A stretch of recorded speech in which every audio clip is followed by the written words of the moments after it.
So that brings up an interesting, I wrote this down earlier where we're all slaves to the developers and that these developers are wearing goatees and flip-flops. Yes. What, I mean, it sounds like you see it all. You're seeing kind of the old way that the business was being done and security was being done in the new way.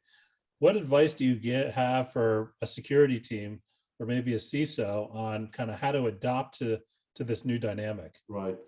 Man, it's such a great question. First I say, as a CISO, right, go hug a developer. Like, you seriously need to go find a developer next to you. And I know you don't like them a lot of the times because they do whatever they want, they don't care, they're spoiled, they get the big bucks, and you're feeling like, go find one, give him a big ass hug and tell him, listen, I get it. I get it. I totally get it. You need to move fast. You're trained to move fast. Actually, people celebrate it when you move fast. I get it. I want to allow you to move fast. This is what I do. My job is to let you move fast. I'm not about guardrails. By the way, this term guardrails, us in security, Kirk will tell you, guardrails is sort of like our second name.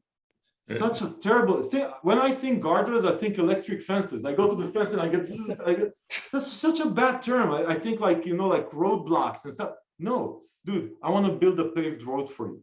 My job, Mr. Developer, after that big hug, is to build a paved road for you, that it is easier to do the right thing than the wrong thing. I want to understand how you work. How do you deploy applications? Which tools do you use? If there's something wrong with the way that you try to do something, where do you want to get the remediation alert? Is it in my, do you want me to send you an email? Do you want it to Slack? Do you want it in Jira? Where do you want it? Understand the way they work so you stop doing guardrails and you build a paved road for them. Think about Netflix. We mentioned Netflix a moment ago. Everybody, so I grew up in Israel. Everybody pirates in Israel. Like, nobody paid ever for any on-demand video. Until Netflix. You know why? It became easier to do the right thing. Right. It's just easier to do the right thing. So as a security officer, you have to understand the way they operate, the tools that they use, where do they want to consume security information in order to make it easier to do the right thing. If it's easier to do the right thing and to consume security for them in their language, you'll be a winner. Or on the other, and then I would say on the flip side, after you finished hugging that dev guy, right? Then you go back to your office and you say, okay, I hugged him and I'm going to give him tools, but he still might do something crazy.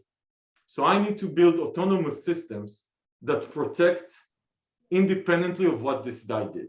So on one hand, it's sort of the trust and no trust zone. On the trust zone, you give the developers tools to do the right thing, integrate into their CI/CD pipelines, into their IDE environment, into whatever, right? And you do that. And then on the runtime environment, which is sort of the no trust zone, you put autonomous solutions, similar to what we talked about with the application security stuff, that protect automatically, they're there automatically, and protect automatically, independent of what the developer did. So that's sort of the thing. You can't avoid them. You have to understand them, and you can't think in your language. You have to think in the developer language.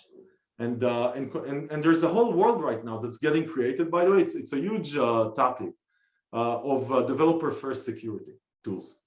Yep. We're investing heavily into that, heavily. We have a whole shift left area in our CloudGuard platform, which is sort of tools that we understand the user is not a security person, is a DevOps person or a developer, and they consume things differently, they look at things differently. It's a very different mindset, and even the people that we have building these tools, by the way, are not your typical security product people, right? They're more they understand developer more than they understand a security administrator. So, you know, there's no, like, you talk with a developer, he doesn't want a UI with drag and drop, and like, it's a UI. What the hell is a UI? I need a CLI, I need an API, and it's it's a very different mindset. So anyway, so bottom line, go hug a developer and ask him how his day is going and what does he do, how does he work?